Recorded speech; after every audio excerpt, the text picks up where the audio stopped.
ప్రపంచ ప్రఖ్యాతగాంచిన రాచరిక వారసత్వం సంపద అయిన గోల్కొండ నీలి వజ్రం వేలానికి రాబోతుంది.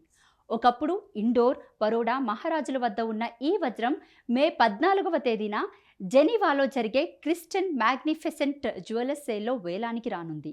రాచరిక వారసత్వంతో పాటు అసాధారణమైన రంగు, పరిణామంతో ది గోల్కొండ బ్లూ డైమండ్ ప్రపంచంలోనే అరుదైన నీలి వజ్రాలలో ఒకటిగా నిలిచిందని చెబుతారు. అటువంటి అరుదైన అపురూపమైన వజ్రాన్ని వేలం వేయడానికి సిద్ధం చేసినట్టు Christian International Jewellers head Rahul Kharakia చెబుతున్నారు. ఎన్నో ప్రత్యేకతలు ఉన్న అరుదైన ఈ వజ్రం దాదాపు 300 కోట్ల నుంచి 430 కోట్ల రూపాయల వరకు ఉంటుందని భావిస్తున్నారు. 23.24 క్యారెట్లు ఈ అరుదైన వజ్రానికి 259 సంవత్సరాల చరిత్ర ఉంది.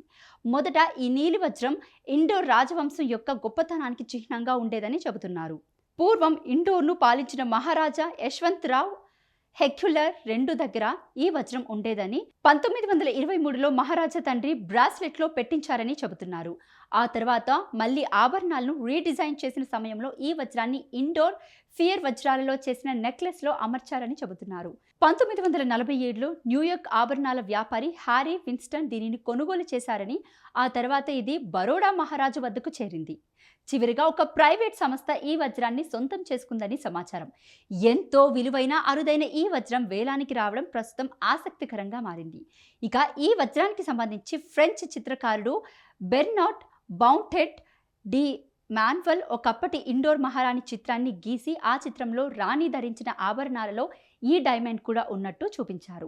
నాటి రాచరికానికి ప్రతీకగా, వారసత్వ సంపదకు సాక్షిగా నిలిచిన ఈ వజ్రం వేలానికి రావడం విశేషం. ఇక ఈ వజ్రాన్ని కొనుగోలు చేసేందుకు వివిధ ప్రఖ్యాత సంస్థలు, ప్రముఖులు పోటీ పడతారని భావిస్తున్నారు.